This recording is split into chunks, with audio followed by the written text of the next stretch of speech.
Hello and welcome to another episode of the 187 Said podcast. Now, we're back at domestic abuse again.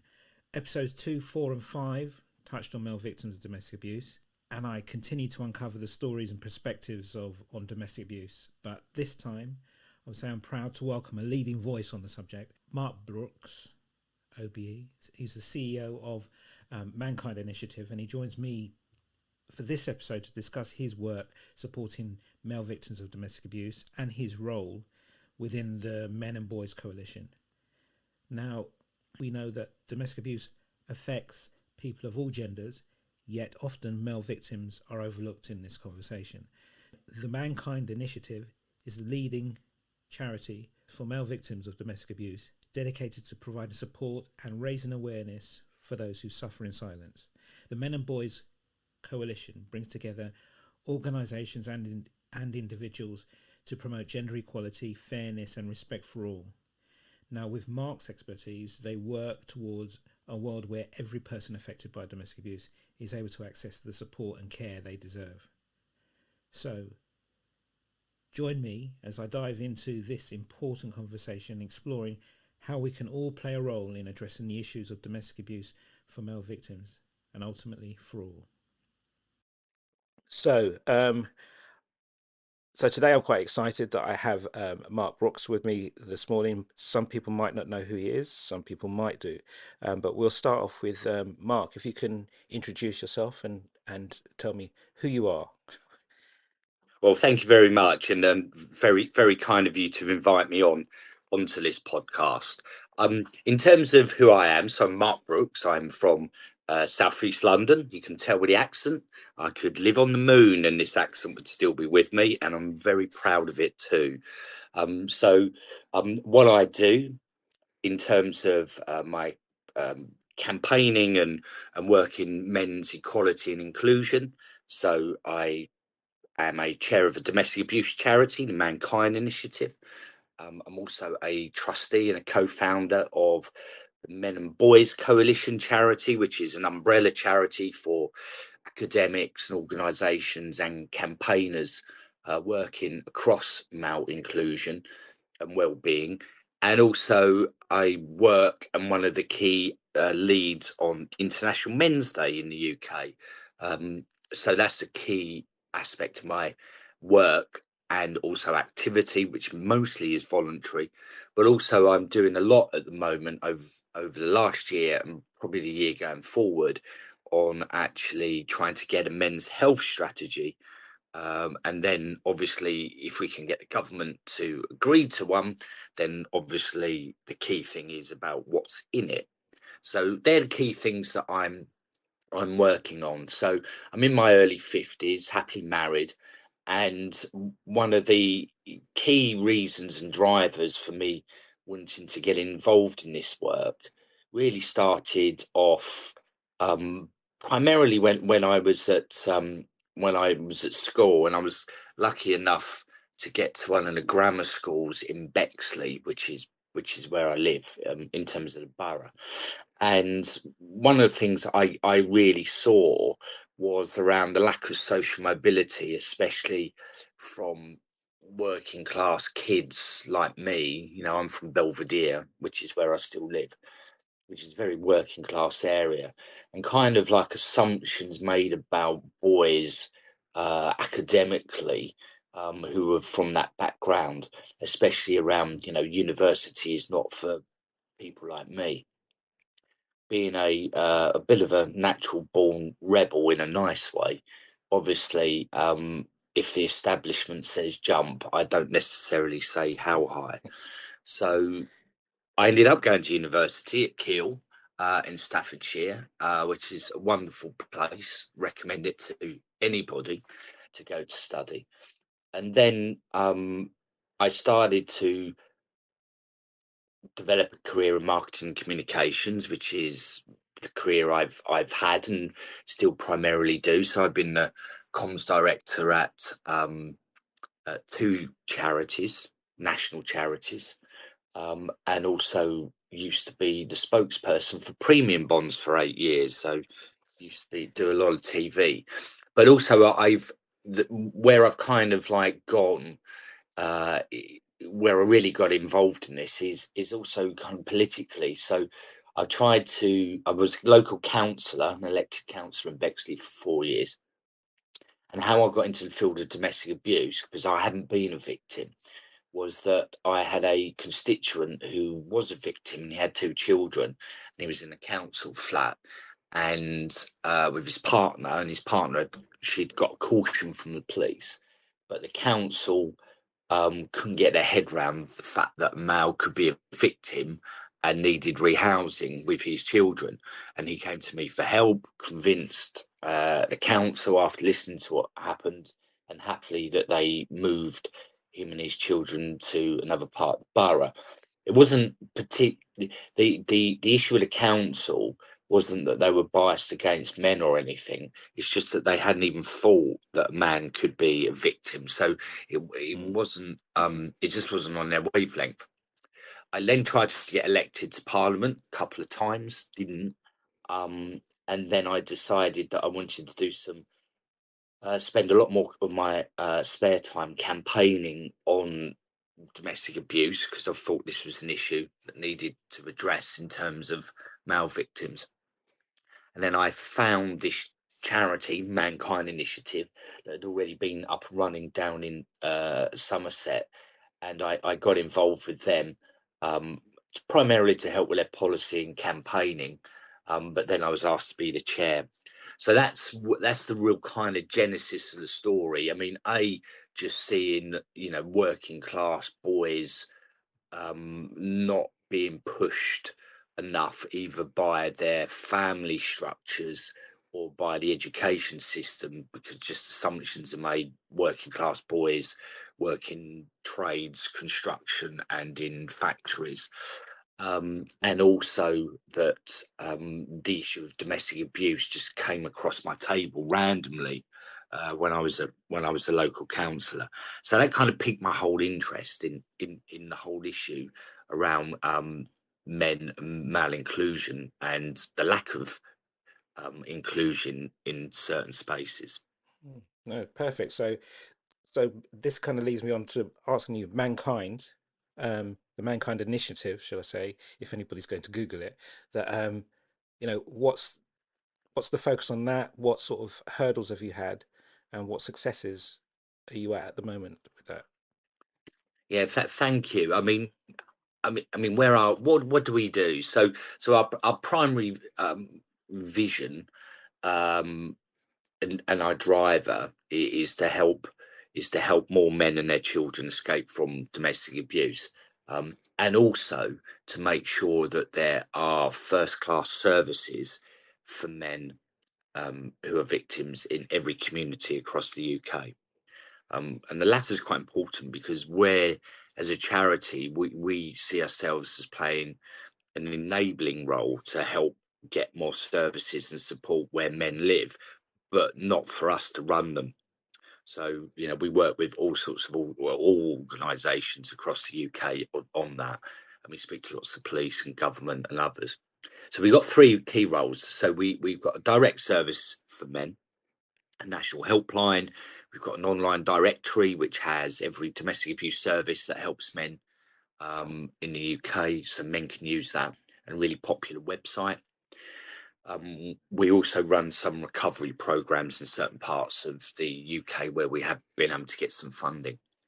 The second area is this enabling role that I mentioned. So we want to help capacity build the sector supporting male victims. So we're working with police, local councils, charities and government and others to actually make that happen. And the important thing is that across the UK, local councils, when they commission domestic abuse services, which they have to, that those services also include men. And I think a key success of our work has actually been creating that environment where councils have recognised that they need to support men, as of course they need to support women. And therefore that when they're commissioning their local domestic abuse services, that they're very clear that those services are available to men. Some of that has been campaigning with a government, especially around the Equality Act, making sure that councils are cognizant of that, but also writing snotty letters to leaders of councils, which I don't really have to do anymore. But 10 years ago, I was up at all sorts of uh, night times where I'd see a tender come out for a domestic abuse service in X area, and it just said it was for women, and often just heterosexual women as well, so never included women who were in same-sex relationships uh, um, or gay men either. So I'd then be writing to leader of council. You're likely to be in breach of the Equality Act.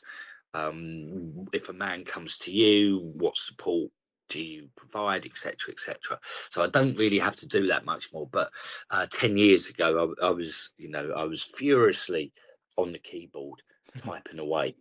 So we provide an enabling role. We've got training and we've got presentations. We also develop some national service standards, which we work with the sector on. And then lastly, we give male victims a voice, as do so many other organisations.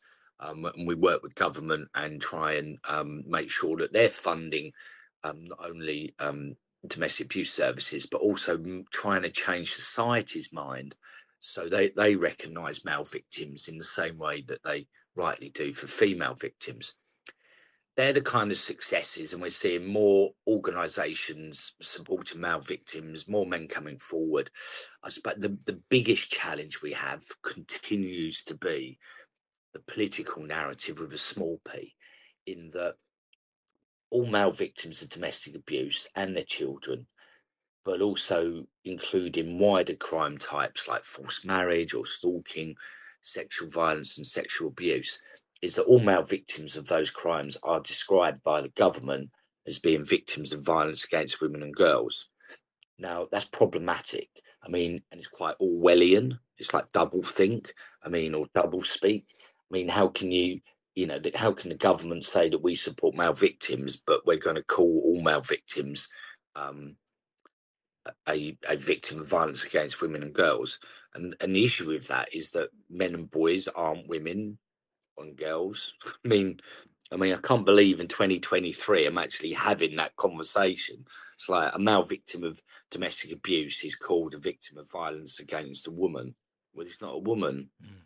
I mean, but it isn't just that, because that's obviously factually incorrect, but also it's the impact that then has on society not seeing or recognizing male victims feeling that they've been minimized, that they've been erased from the narrative. So I think, and there's lots of, and also lack of services and support and funding for those services comes through, the fact that male victims are being misgendered on an industrial scale. So that's the big political challenge that us and other partner organisations are actually need to overcome, and we're continually at the government on this. I think we've been on this for about, I'm looking at my calendar, about 8 years now, and it isn't changing. And actually, that is a problem, and it isn't because of the colour of the government at the moment, because a lot of this policy has been developed through successive governments of all different types. Yeah, that is quite interesting when you talk about almost being misgendered, and we shouldn't really be having that conversation now in 2023 when it's such a hot topic anyway. But the fact of almost, yeah, like you say, erasing male victims from the, Yeah. the stats means that what you're saying is that they don't end up having services designed for them. Yeah, yeah, absolutely. The one thing is about the stats, but also it's the narrative that goes around it. So you'll see violence against women and girls strategies, and then you might see men mentioned, like on page 12 or something like that. And the thing is, when you say, and it's only really the government ministers and civil servants who think about this or accept it. I mean, if you ask any member of the public, did you know that a boy who was a victim of sexual abuse was actually called um, a victim of a crime against a girl? They would go, what? Or, or a gay man in a false marriage, fleeing a false marriage. Oh, he's called a victim of violence against a woman. Like, what, a gay man fleeing a false marriage is a woman, and people would look at you, just laugh. But the government seem to think that's fine. I don't, yeah, but I'm still trying to get my head around why they think that makes sense. I don't. I and others have never had we never had an explanation. I mean, I think their view is that because those sorts of crimes disproportionately affect women and girls, therefore it's okay to lump all victims. But the number of counter arguments that I've made is that suicide is 3/4 of suicides are male, but we would never say that we would never call a female who takes her own life a male suicide. Yeah. You would 17 out of 20 people sleep rough on our streets of men, but we would never say to any woman who was sleeping rough on our streets that actually you're a male rough sleeper. And rightly we wouldn't. I mean, it'd be ridiculous to do so, but it seems in the domestic abuse field that's acceptable. So what we've been calling for is that men and boys are treated in their own right, because we don't want to get rid of any focus and support on violence against women and girls, because that's really important. And you don't want to be in a situation where we say, well, we want this, but that means less for somebody else. So what we've been calling for is keep the violence against women and girls strategy, but not for men and boys to be in it, and that we should have a parallel strategy, that we shouldn't be called women and girls. We should be victims of intimate violence against men and boys. And also some more technical issues around policing plans and strategies, that there should be one specific for men and boys. So, as I said, we're being inclusive because we want to make sure that women and girls are looked after and their support services are well funded. But the issue is that we want men to be treated in their own right. Mm. So when you touched on the sort of the policing strategies specifically for men, or taking men as a focus, what could you give me a rough indication as to what the difference would be, or what specifically needs to be done? Well, some of it is about recognizing particular barriers that men and boys face, especially with regard to their lack of reporting that they're a victim. So you've got to think about communication campaigns. You've got to think about training, say for the police. You've also got to think, especially around professional curiosity. Also understanding some of the causes with respect to men and boys as to why they become victims, and also a better understanding particular barriers, especially why men don't report importance, why they don't seek help, what are some of the barriers that they will particularly face when it comes to dealing with the justice system. So and also just collecting data and having people accountable for delivering that. I mean, there's a systemic policing plan and framework for supporting women and girls, which is really good, who are victims of domestic abuse and other similar crimes. But there isn't one for men, so it's kind of, you've got lots of work going in to support women and girls, but nothing on men. And that, again, we're trying to create a inclusive society that also recognises diversity within that society. You can't have that if you've got women and girls having a policing plan for them, which is right, and not one for men. That's not inclusive. That's not equality. That's not recognising diversity at all. Yeah, perfect. And what's quite nice is that all of this kind of is almost underneath all of that is probably brings about your work with the Men and Boys Coalition, because it seems to be sort of overlapping quite a lot. Can you tell me a bit about the coalition and how you got involved with that?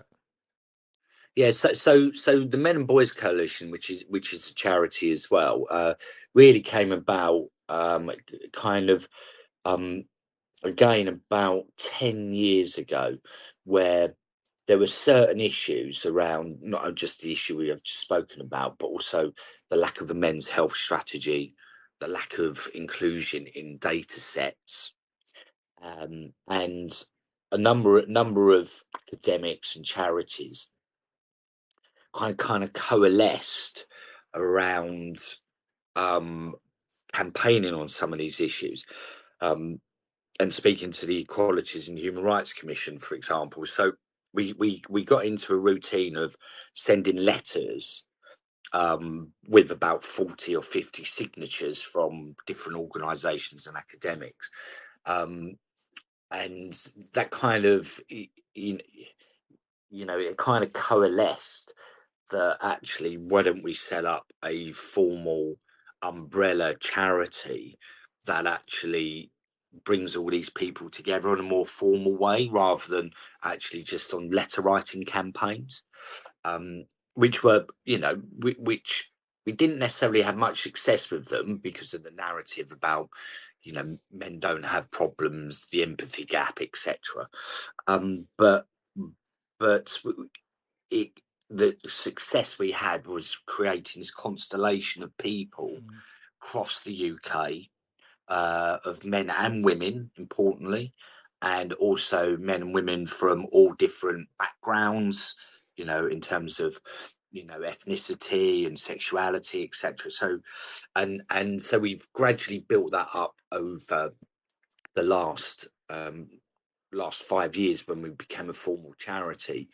And so a number of things that we do. We have a national conference every year, which last year was in Manchester, highly successful, about 120 people there, from all organisations and academics across the UK. We also have regular webinars. We work with the government, especially government, so we need to access the men's sector.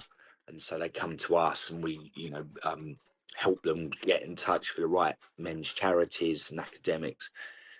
And also, we oversee the International Men's Day platform in the UK, which has been a huge success. You know, the UK, I would say this wood night is probably the leader in marking and celebrating International Men's Day in the world.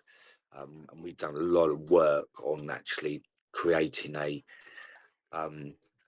safe and sound platform to help organisations, bit large and small, and individuals to get involved in International Men's Day. So the Men and Boys Coalition, we've got 120 members at the moment. Some of the big charities down to small grassroots charities.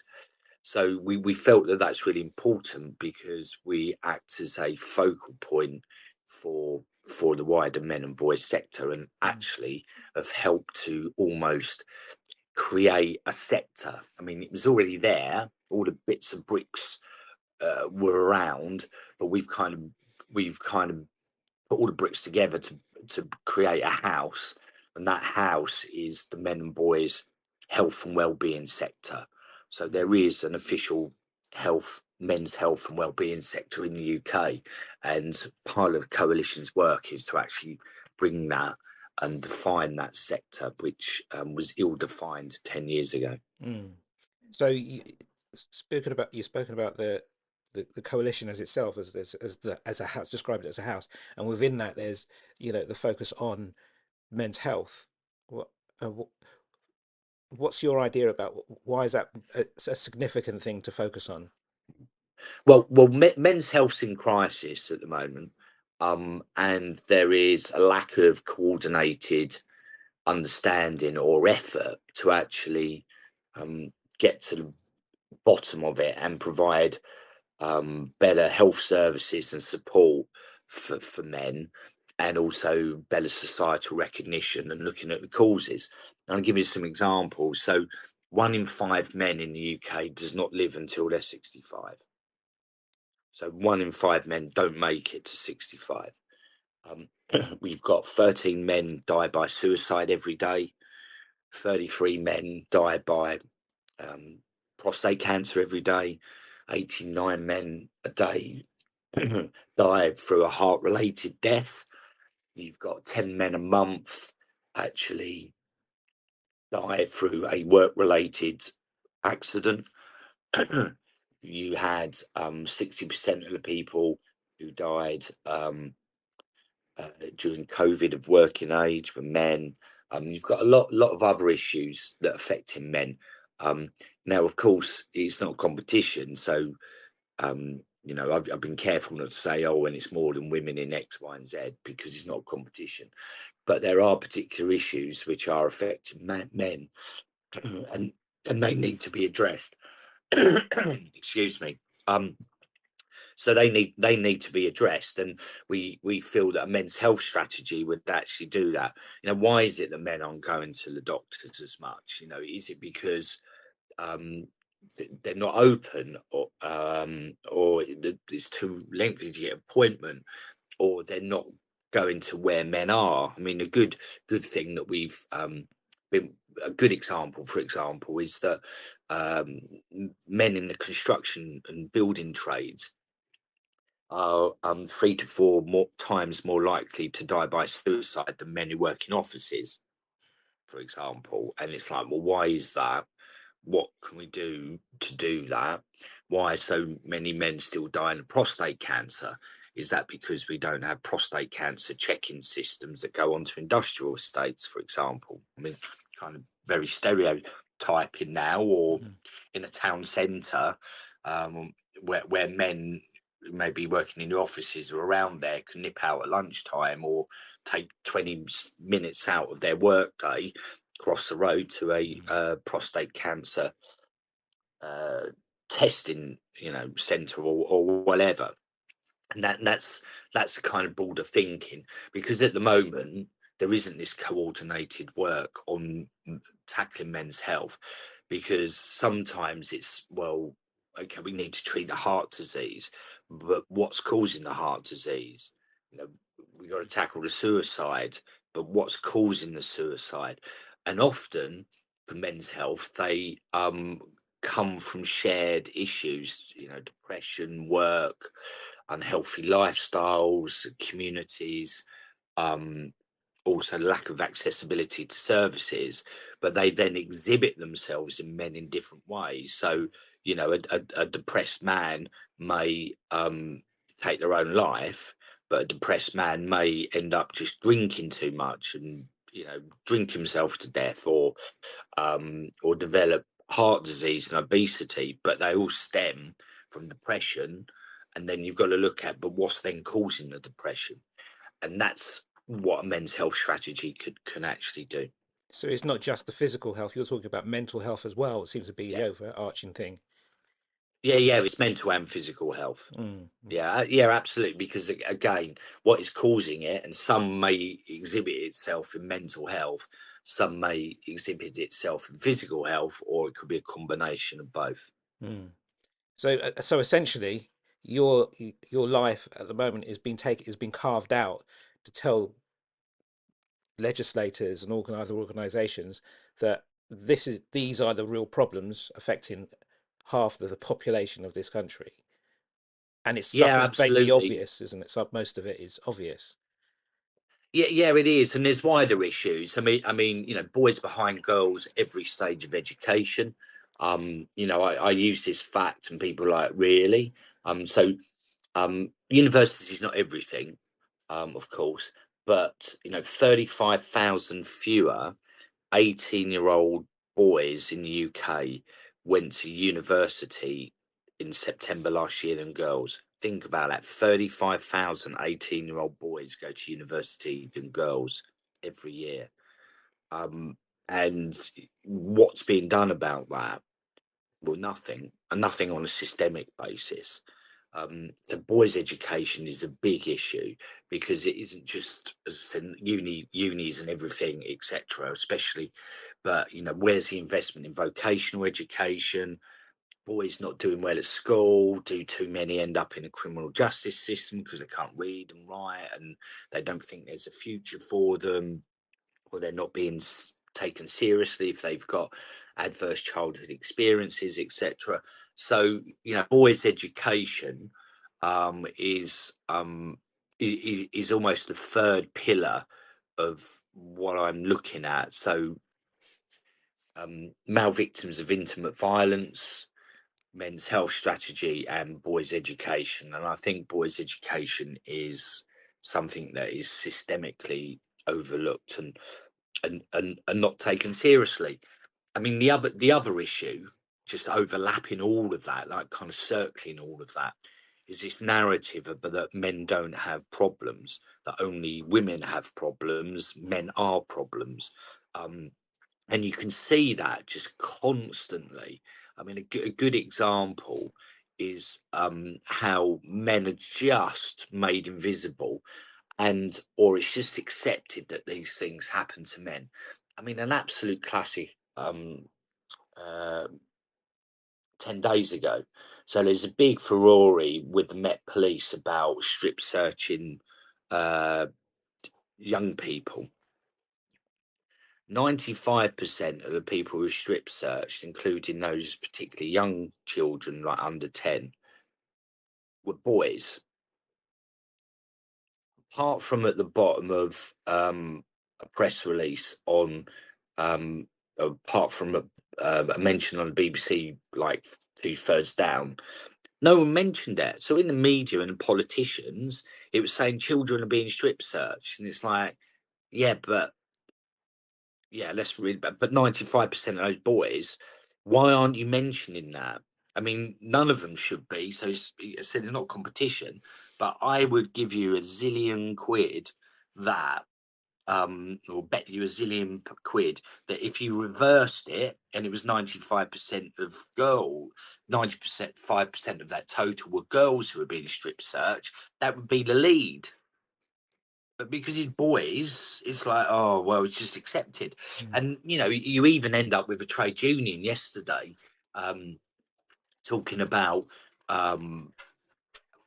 we need to tackle violence against women and girls in schools and stuff, and we do, but we need to tackle violence against men and boys as well. But putting that aside, and they said, as you can see by the number of people, being strip searched by the police and stuff, and it's like, but 95% of those people being strip searched are boys. So you can't then say that that's an issue of violence against women and girls, particularly. I mean, because there's still 5% of girls who have been strip searched, and that's not good either. But it's just amazing. So circling all of this is what I call kind of grand narrative, which is that men have problems. Sorry. Men are problems, and men create problems, and women have problems. And let's develop a line from a great thinker in this field, Glenn Paul, who's from England and now in Australia and runs the Australian Men's Health Forum. He's a great guy, but he's kind of that phrase, men are problems, women have problems, and you've got this kind of narrative. So lots of these things that I talk about are in plain sight. Legislators, the government, the police, everyone sees these figures because they're there in the data, but they don't see the figures and they don't talk about the actual figures. And that continues to be a big problem. I mean, I know there's been a lot of furore again about grooming gangs.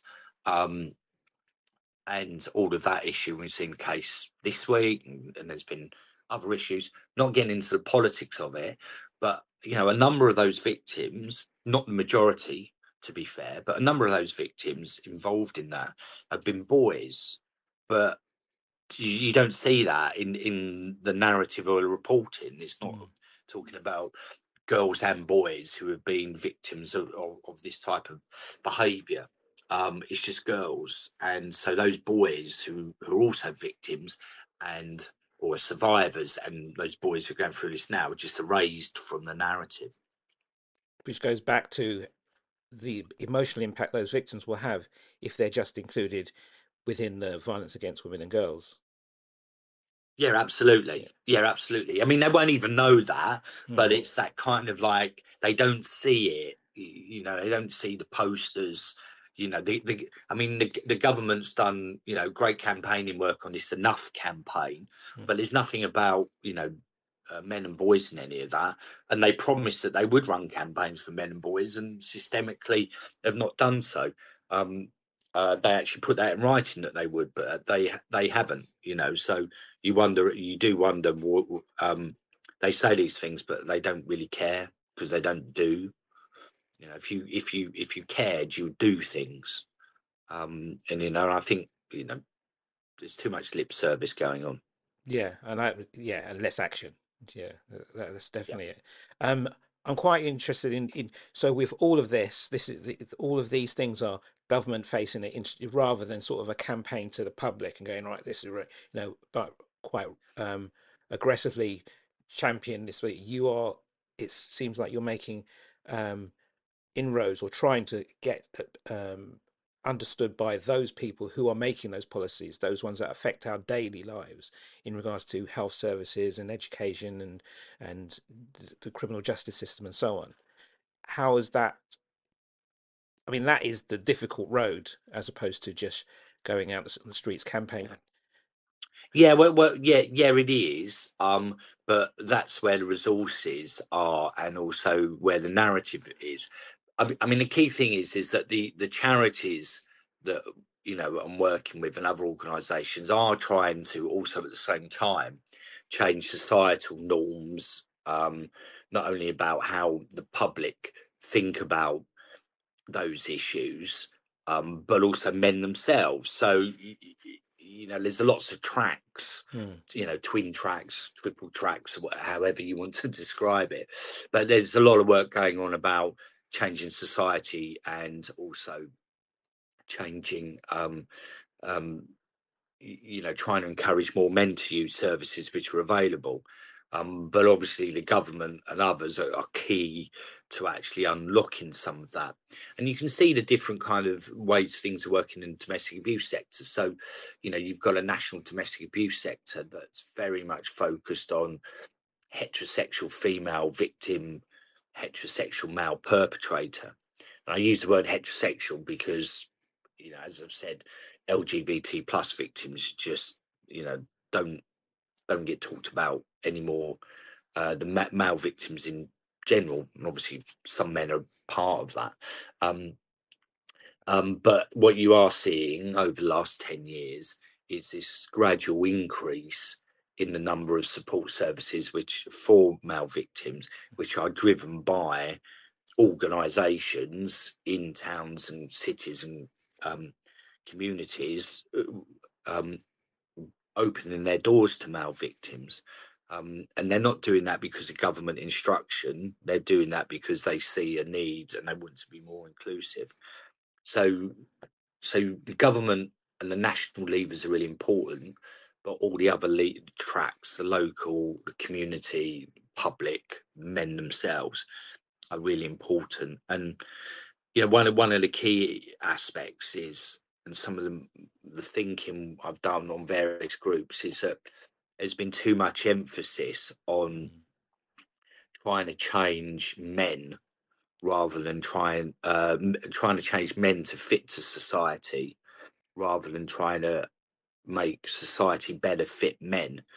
And you see this with like terrible phrases like toxic masculinity, which is just the most awful phrase.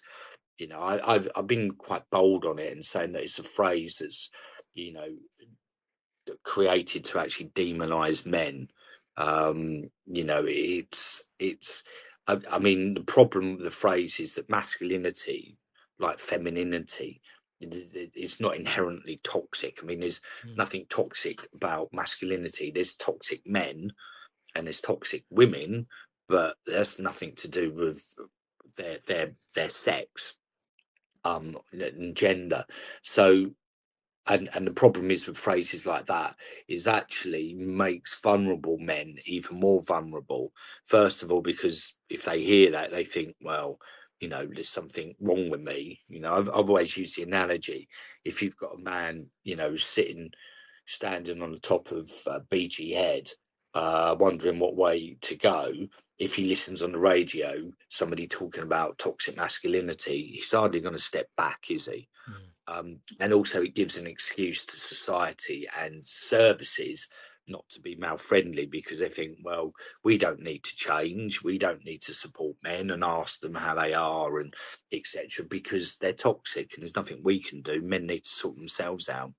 Again, that's not how an inclusive and equal society should work. Yeah, yeah.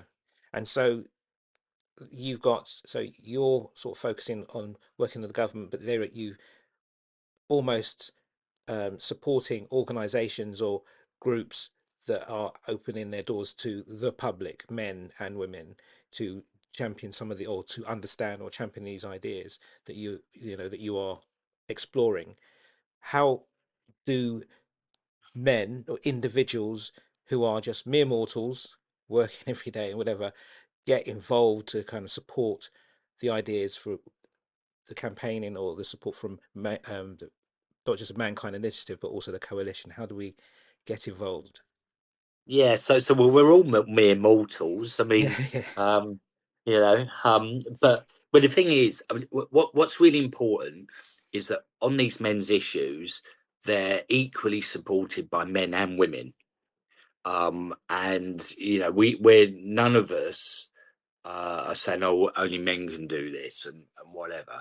I mean, you can see that. I mean, the biggest charity for men in the UK, prostate cancer UK, which is a fantastic charity. I mean, it's led by a woman, and Mm, most of their senior people are, and half of the trustees of the Mankind Initiative um, board are women. And how can you support? Well, I mean, there's a number of things. Obviously, fundraising for all Men and Boys Coalition, Mankind, but all those other brilliant charities out there. So fundraising, donations, numbers if they hold them. Obviously, volunteering for some of them as well. They will be looking for men and women to volunteer. I mean, a great charity, Lads Need Dads, which is that in Essex, for example. They're always looking for men who could help read, be reading mentors to their boys, for example, that come through their organisation. So, fundraising, volunteering, support on social media, writing to, MPs and councillors, but also, and taking part on social media, but also I think the overriding message is that we just want men and women to look after men and women um, that they in their life.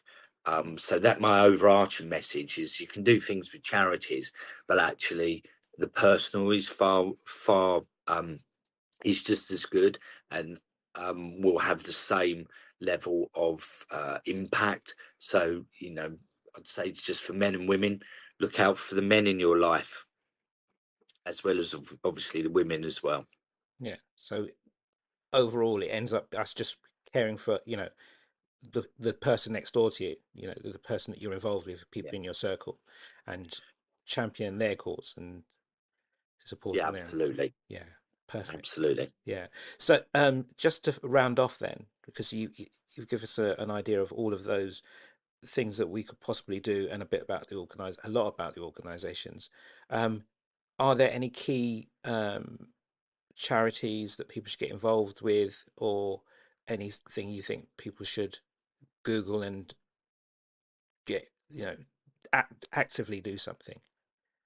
Yeah, I think if you went on the Men and Boys Coalition.org.uk and have a look at our charity members, so just have a look at those and see if there's any particular charities you're interested in, because it'd be unfair for me to say you need to look after that charity and or there's that issue, because they're all equal members and we're all doing equally good things. So I wouldn't want to steer people, but have a look at our members list. A number and something else is we've got International Men's Day, which is in November, 19th of November, Sunday. But what tends to happen, guys never stick to the rules. In the International Men's Day tends to be a fortnight now, so it tends to be a week before and the week after. Last year we had 600 organisations take part with events and doing promotions and all sorts of things. So get involved on International Men's Day. Either set your own event up or get involved in supporting others. Lots of events are run by employers and actually led and organised by women. So people could look up information on ukmensday.org.uk. So that's a great vehicle for getting involved in men's stuff. Yeah, perfect. Thank you very much. Hope we I'll put all of those bits of information in the show notes, and hopefully all the listeners can take on board the homework that the assignments they wish to take on board. Yes, sorry. Yeah, and definitely, definitely get involved. I will be involved within International Men's Day, 100%. But thank you very, very much for taking the time out to tell us about your work. And it's been really interesting, and I hope people find it very informative. So thank you very much. Well, thank you as well. I mean, the podcasts are all brilliant, and thank you for all the work that you're doing. Thank you for listening to this episode, and wherever you listen to this podcast, please subscribe, like, or leave a comment.